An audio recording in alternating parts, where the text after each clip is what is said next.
Hello नमस्कार दोस्तों आपसे हाथ जोड़ के रिक्वेस्ट है वीडियो को एक बार पूरा देखना क्योंकि ये वीडियो आपको बहुत कुछ सिखाएगी।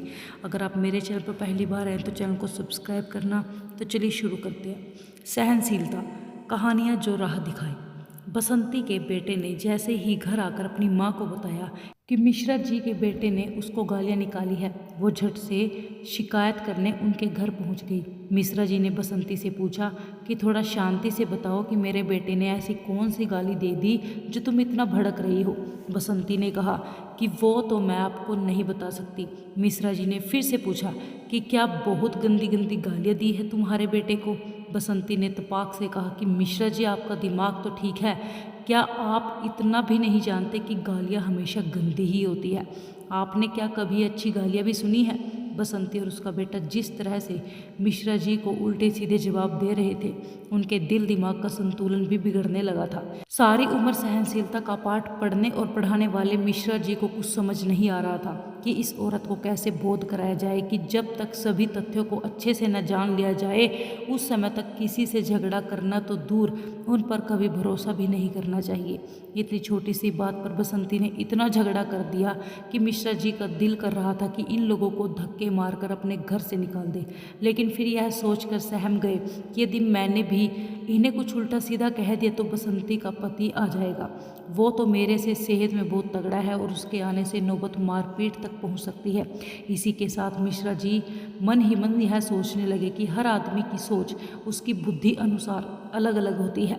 वैसे भी बच्चों की इस आधी अधूरी बात को सुनकर आपे से बाहर होने को मैं तो क्या कोई भी व्यक्ति से समझदारी नहीं मानेगा।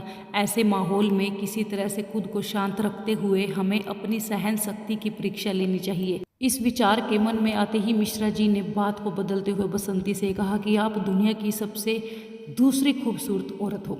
बसंती तिल मिलाओ हुए बोली, वो तो ठीक है, मुझे पहले यह बताओ कि दुनिया की पहली खूबसूरत औरत कौन है। मिश्रा जी ने हंसते हुए कहा कि पहली खूबसूरत औरत भी तुम ही हो, लेकिन वो सिर्फ उस समय जब तुम हंसती और मुस्कुराती हो। मिश्रा जी ने बसंती को थोड़ा और समझाने का प्रयास करते हुए कहा कि हर इंसान को हमेशा यह मान कर चलना चाहिए कि आप सारी दुनिया को अपनी मर्जी मुताबिक नहीं चला सकते और ना ही अपनी हर इच्छा पूरी हो सकती है। जिस प्रकार हम यह सोचते हैं कि हर कोई हमारे कुछ भी बोले बिना सभी कार्य हमारी इच्छा अनुसार कर दे, इसी तरह हमें यह भी सोचना चाहिए कि हम भी वही सभी काम करें जो दूसरे लोग बिना बोले हमसे चाहते हैं।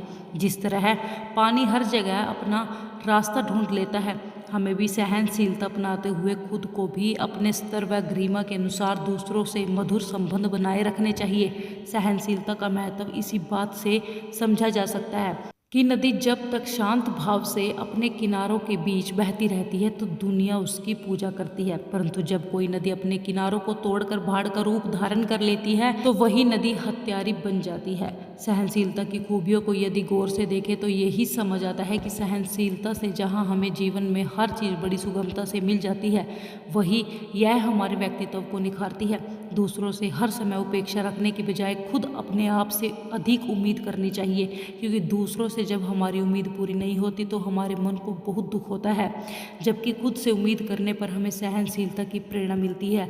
सहनशीलता ही एकमात्र ऐसा अस्त्र है जिससे आप ताकतवर इंसान को भी शिकस्त देने में कामयाब हो सकते हैं। मिश्रा जी की बात खत्म होने के साथ ही बसंती ने कहा कि आज तक हर कोई यह तो जरूर समझाता था कि यदि शांति को पाना है तो धैर्य को समझो, धीरज को समझो, परंतु इतने सब्र से किसी ने भी इस सहनशीलता को समझाने की हिम्मत नहीं दिखाई। शायद इसलिए जिस चीज़ को समझने की चाह बरसों से मन में थी उसे भी ठीक से न तो कोई समझा पाया न ही मैं समझ पाई। जो बात कई किताबी कीड़े भी ठीक से नहीं कह पाते, आपने तो वो सादगी से कहते हुए मेरे मन से शंका के सारे कांटे निकाल दिए। अब जो कुछ मेरी तरफ से कहा सुनी हुई हो उसके लिए निम्रतापूर्वक आपसे क्षमा मांगती हूँ। मिश्रा जी ने बसंती को इस बात का तर्क देते हुए कहा कि सिर्फ कोरी बातें करने से कुछ नहीं होता, किसी को कुछ भी समझाने से पहले उसे जीवन में अपनाना पड़ता है, तभी आप किसी दूसरे की दिशा को बदल सकते हैं। मिश्रा जी द्वारा सहनशीलता के गुणों से बखान से प्रभावित होकर जोली अंकल को यह स्वीकार करने में कोई संदेह नहीं है कि जैसे चमक के बिना हीरे मोतियों की कोई कदर नहीं होती, ठीक उसी प्रकार सदाचार और सहनशीलता के बिना मनुष्य किसी काम का नहीं होता। सहनशीलता ही हमारे मन को शीतलता देने के साथ संतुष्टता एवं खुशी देती है। सहनशीलता के इन्हीं गुणों से ही हमारा स्वभाव सरल बनने के साथ दूसरों का स्वतः हमारी ओर आकर्षित करते हैं। अतः मैं तो इतना ही कहा जा सकता है कि जैसे क्रिकेट वर्ल्ड कप जीतने से घर घर में जुनून व ऊर्जा पैदा हुई है, यदि ऐसे ही सहनशीलता जैसे बहुमूल्य और दुर्लभ गुण को हर देशवासी अपना ले तो हमारे घर संसार से लेकर सारा देश सुंदर और खूबसूरत बन जाएगा। खाली बर्तन सबसे अधिक आवाज़ करते हैं। जीवन में आगे बढ़ना है तो अहंकार और चापलूसी जैसी भावना को मन से मिटाना होगा। दोस्तों, वीडियो कैसी लगी कमेंट जरूर करना, वीडियो को लाइक करना, शेयर करना और साथ साथ चैनल को सब्सक्राइब जरूर करना, क्योंकि एक वीडियो बनाने में हमारी बहुत ज़्यादा मेहनत लगती है और आपके एक लाइक शेयर सब्सक्राइब से हमें आगे वीडियो बनाने के लिए मोटिवेशन और खुशी दोनों मिलती है। Thank you.